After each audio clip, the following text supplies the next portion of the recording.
Eu vos dou um novo mandamento, que vos ameis uns aos outros, assim como eu vos amei, disse o Senhor. Eu vos dou um novo mandamento,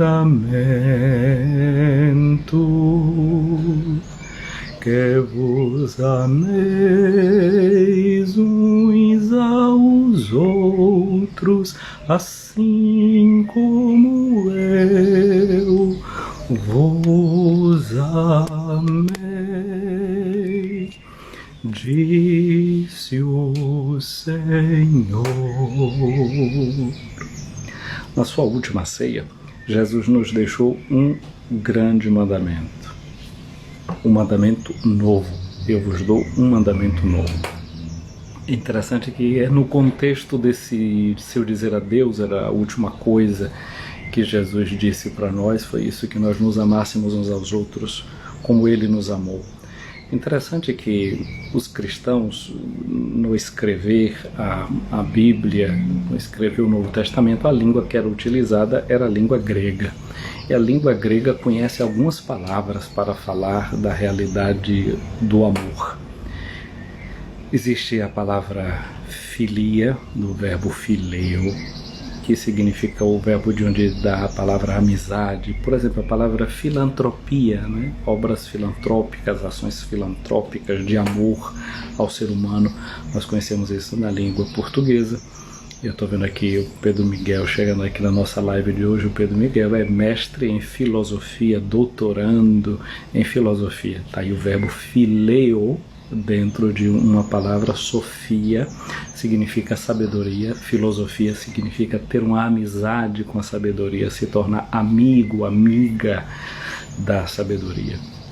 Eles tinham uma outra palavra também, que era a palavra eros, e aí é o amor, como a gente, na dimensão erótica que a gente conhece, não é? Que é aquele amor que começa a ser atraído pela dimensão estética, pela dimensão física, pelo lado externo, não é? da beleza.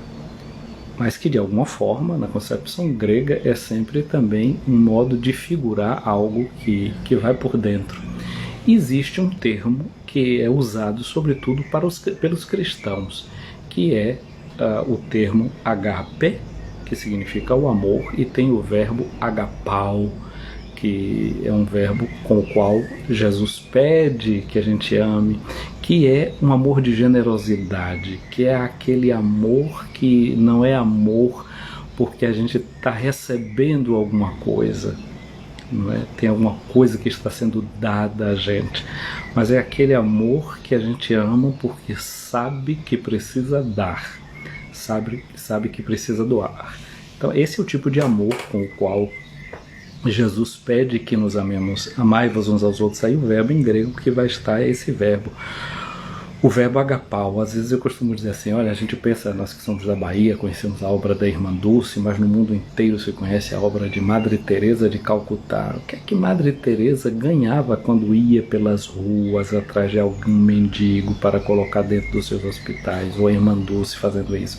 Não é que ela ia ganhar nada, não era pelo interesse, não é porque era alguma coisa que ela estava vendo que era belo, enchia os olhos, não, pelo contrário, talvez se encontrava com situações que eram repugnantes, que do ponto de vista estético e erótico é algo que afasta, você se afasta daquilo, mas do ponto de vista desse amor de doação, de quem sabe que o outro precisa para viver, esse é o amor, né? Então esse é o amor com o qual Jesus pede que nos amemos uns aos outros. Isso Jesus disse na última ceia, mas esse discurso de amor é presente em Jesus desde sempre. Nós estamos lendo o Evangelho segundo Mateus, estamos lendo o capítulo 5 do Evangelho de Mateus, que é o sermão da montanha.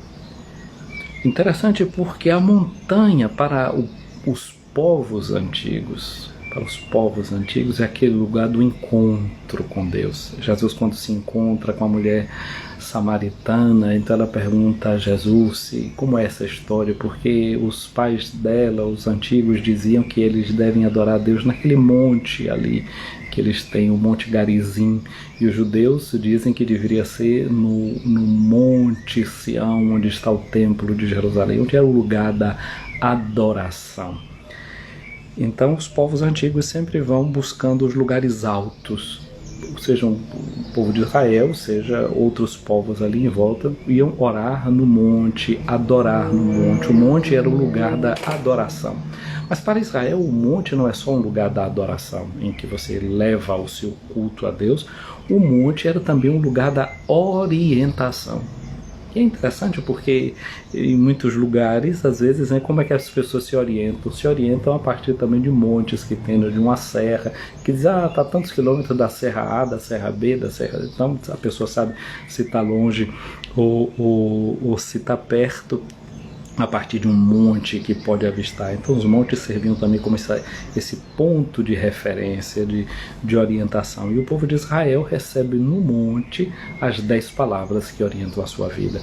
E Jesus, sob o monte, não é, que nós conhecemos hoje como o Monte das Bem-aventuranças, ele dá as 8 palavras de orientação para aqueles que integram esse povo da nova aliança. E depois é naquele monte onde ele vai reorientar todo o significado dos mandamentos que eles tinham recebido de Deus. Portanto, o monte é esse lugar onde também, sendo o Monte das Bem-aventuranças, esse monte onde Jesus está, bem-aventurado significa dizer feliz, mas bem-aventurado, olha só, significa também dizer que alguém é abençoado. O Monte das Bem-aventuranças significa, em outra palavra, o Monte das Bênçãos. É uma bênção de Deus aquilo que Jesus está nesse monte dizendo para nós. E é assim que a gente hoje entra nesse diálogo com Jesus para escutar qual é a bênção que ele tem para nos dar a partir desse monte. De que forma ele quer orientar o nosso coração a partir de hoje. O salmista diz, eu elevo meus olhos para o monte, de onde é que vai me vir o socorro? Meu socorro vem do Senhor que fez o céu e a terra. Então, portanto, sempre esses montes que vão orientando a vida do povo de Deus. O próprio Abraão vai para um monte levando o seu filho Isaque, que Deus pede no sacrifício. É justamente naquele lugar que a tradição diz que estava o monte do templo de Israel. Olha só, hoje desse monte onde Jesus está, dessa montanha, onde ele está fazendo o seu sermão para o povo, o que é que ele tem para nos dizer? Ele diz-nos Mateus, naquele tempo disse Jesus aos seus discípulos, Jesus diz, ouvistes o que foi dito, amarás o teu próximo e odiarás o teu inimigo. Amarás é esse verbo que está aqui em grego, é o verbo agapao, amarás o teu próximo.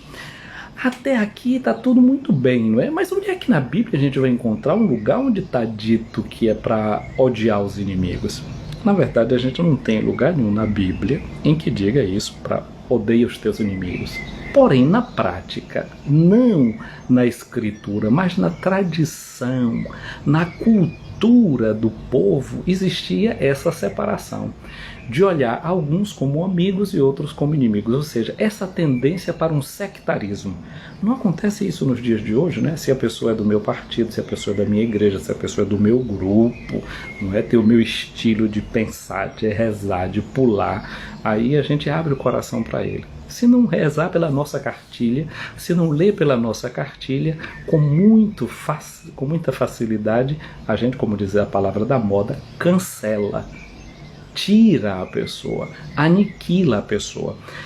Dizem que no tempo de Jesus, por exemplo, quando um judeu tinha que pronunciar o nome samaritano, diz que ele cuspia no chão. Vejam só, quando Jesus conta a parábola do bom samaritano, que o mestre da lei não sabe, ou faz de conta que não sabe quem é o próximo dele. Jesus conta uma parábola e diz que tinha um homem caído na estrada, e diz que quem socorreu foi um samaritano. Diz que tinha passado um sacerdote que nada fez, passou um levita que nada fez, aí passou um samaritano que pegou o homem, jogou óleo nas feridas, limpou, botou no jegue dele, deixou na hospedaria e fez um pagamento. E disse: quando eu passar aqui, se tiver devendo alguma coisa, eu pago.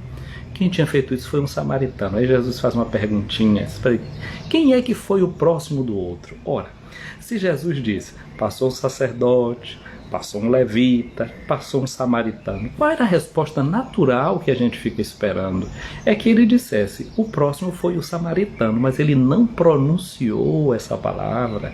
Ele não disse que foi o samaritano, ele fez um circunlóquio, como a gente costuma dizer em retórica. Ele deu uma volta e disse: foi aquele que fez o bem para ele. Mas não disse foi o samaritano. Às vezes a gente, né, aniquila o outro assim com uma linguagem, às vezes até com uma linguagem mais polida, mas faz uma forma de tirar o outro de diante do nosso olhar. Jesus foi realmente provocador contando essa parábola. Então aqui a gente vê, não é, como dentro da cultura existem essas expressões que são realmente de ódio ao outro, de não amor para o outro.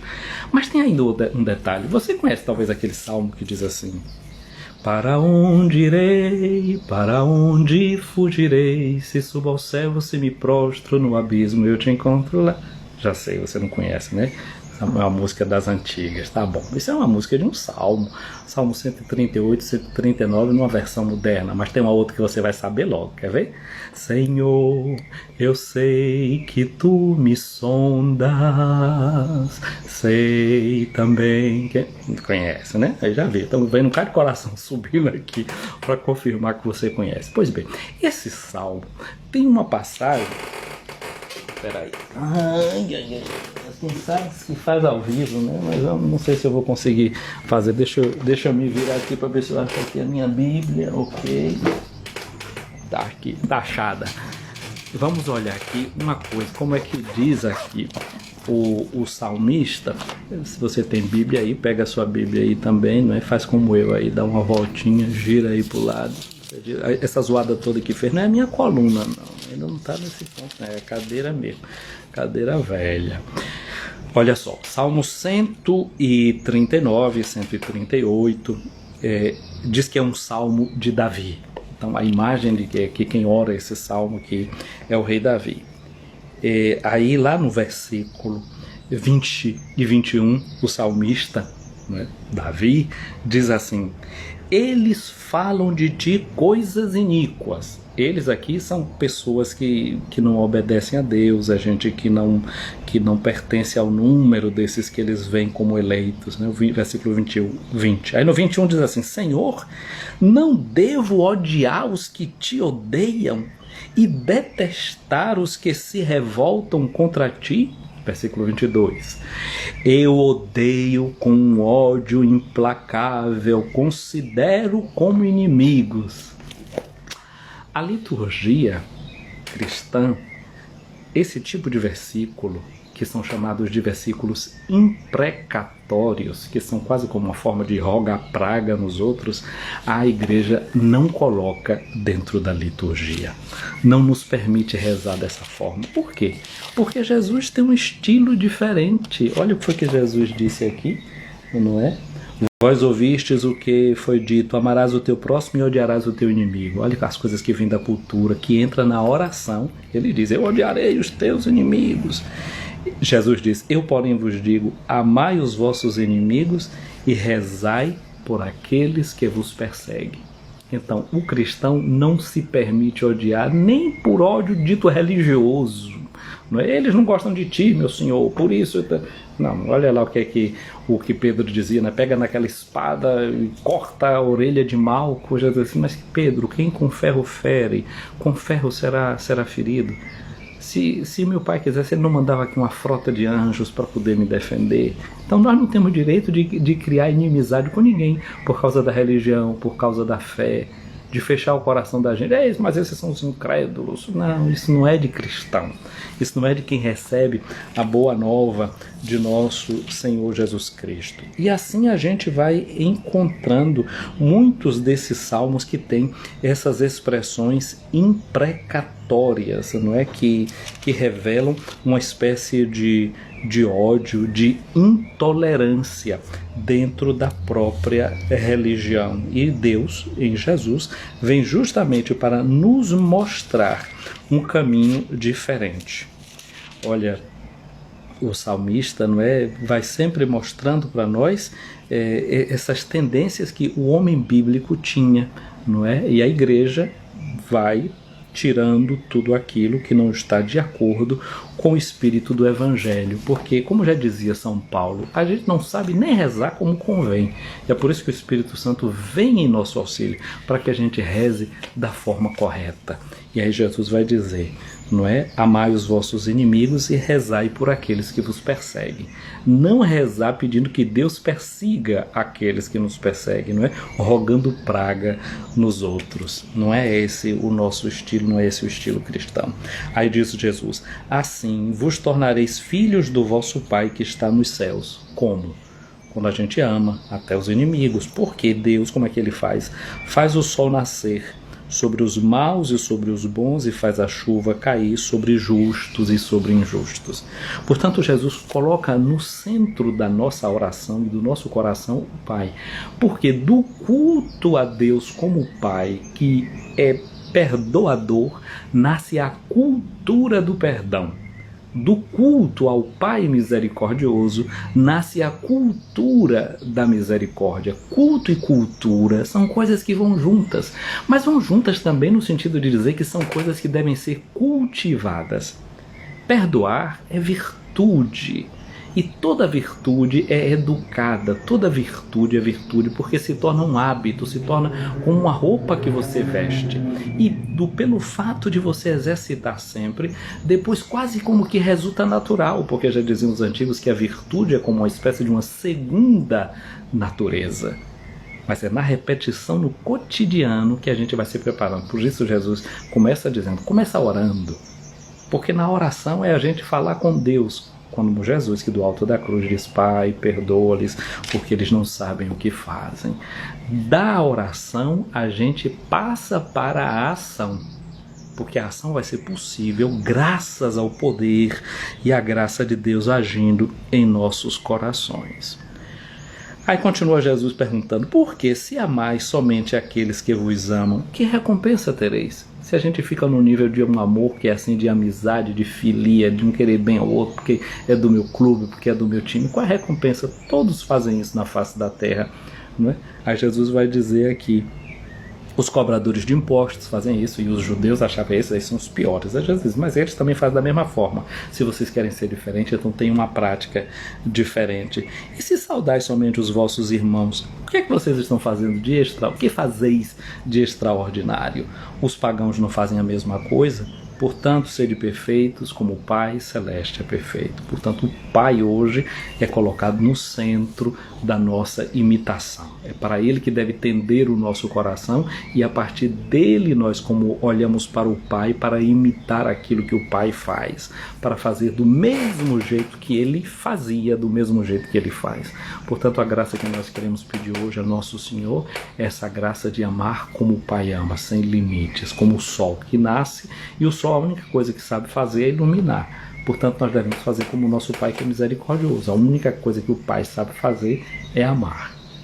Não é? São João Crisóstomo dizia que Deus só nos pode dar o seu amor, porque Deus é amor. Então ele não tem outra coisa para fazer senão dar amor para cada uma e para cada um de nós. Portanto, minha amiga, meu amigo, vivamos nesse dia essa graça de amar-nos uns aos outros, ou a graça, peçamos ao Senhor, de aprender a amar, de aprender a perdoar. Ontem eu lembrava para vocês aquele testemunho bonito, né, de Gemma Calabre. Ontem eu não falei o nome dela, eu esperei que alguém durante que tivesse visto o áudio perguntasse, porque eu falei muitas vezes o nome do marido, eu falei de Luigi, que morreu, Didi, mas ninguém teve curiosidade para me perguntar como era o nome dessa mulher. Às vezes a gente deixa umas armadilhas assim, mas ninguém cai, né? Pois é, o nome da esposa desse homem, né, cuja história eu falei ontem, se você não viu essa história ontem, vá assistir o vídeo que eu pus aí ontem, né, dessa mulher que encarnou essa página viva do Evangelho. E Gemma Calabre, não é que colocou na lápide do marido que foi assassinado a frase: pai, perdoa-lhes porque não sabe, eles não sabem o que fazem. Ela dizia que colocava aquela frase ali nessa certeza de que, como Jesus se dirigiu ao Pai para perdoar os pecadores, assim também ela sabia que por ela mesma ela não saberia perdoar, mas a graça do Pai no coração dela a tornaria capaz de perdoar. E então, como ela dizia também, não é, que a memória tem pernas e que a memória deve continuar fazendo o seu caminho, e que a memória que faz caminho não é só a memória de quem tem que perdoar, é também a memória de quem, tendo que perdoar, é capaz de pensar que o outro também pode evoluir, o outro também pode crescer.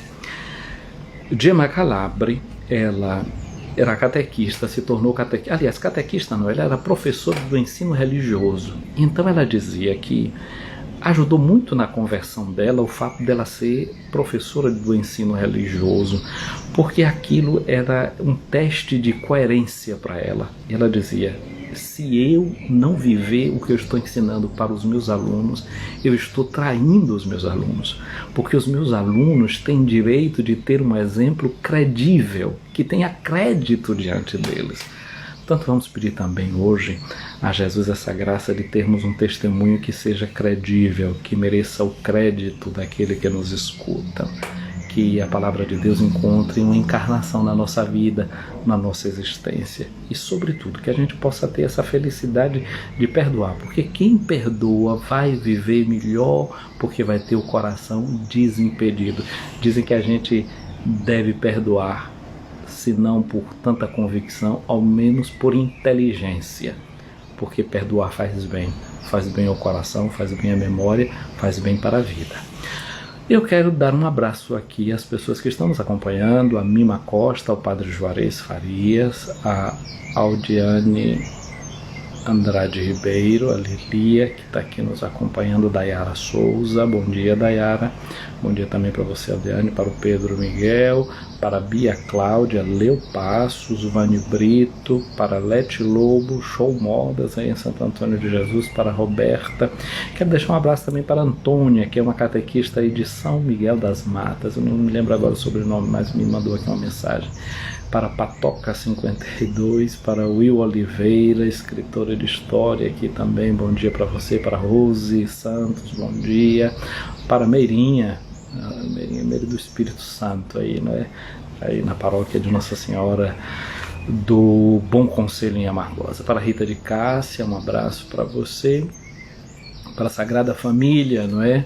Eu vi as imagens de vocês aí do Sagrada Família, não estou fazendo merchandising, mas estou acabando fazendo, porque tem uma coisa que às vezes me deixa agoniado, é ver imagem feia, não é?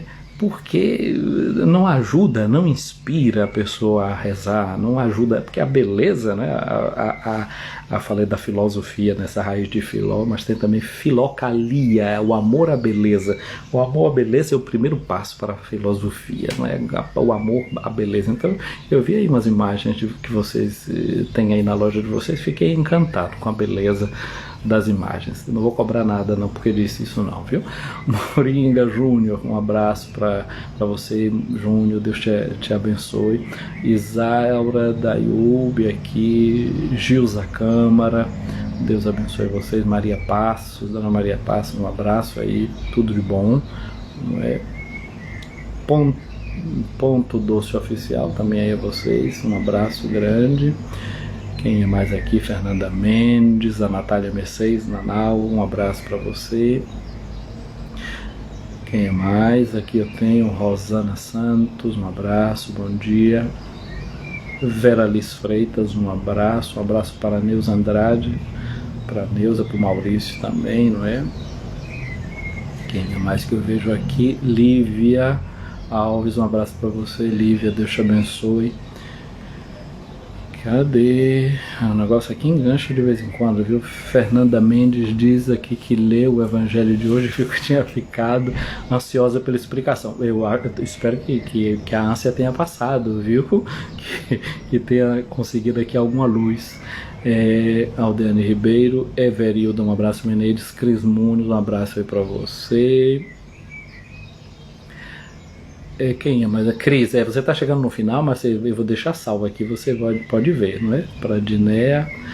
Então, fiquem todos com Deus, um dia abençoado, e que esse perdão de nosso Senhor venha com toda a força dentro do nosso coração, não é? Eu acho que quem não assistiu o vídeo de ontem, encontra um tempinho, vai lá e assiste, porque é uma mensagem que completa a outra, certamente. Peçamos ao Senhor a sua bênção, sua paz, rezemos juntos como Jesus nos ensinou, porque é na oração que a gente abre as nossas dimensões mais profundas para o perdão de Deus. Pai nosso que estais nos céus, santificado seja o vosso nome, venha a nós o vosso reino, seja feita a vossa vontade, assim na terra como no céu. O pão nosso de cada dia nos dai hoje, perdoai-nos as nossas ofensas, assim como nós perdoamos a quem nos tem ofendido. Não nos deixeis cair em tentação, mas livrai-nos do mal. Amém. O Senhor esteja acima de ti para te proteger, o Senhor esteja diante de ti para te guiar, o Senhor esteja de trás de ti para te defender, o Senhor esteja ao teu lado para te acompanhar, o Senhor esteja dentro de ti para te abençoar. Venha sobre ti a bênção de Deus Todo-Poderoso, o Pai, o Filho e o Espírito Santo. Amém. Um dia abençoado para você, meu irmão, para você, minha irmã. Fiquem com Deus.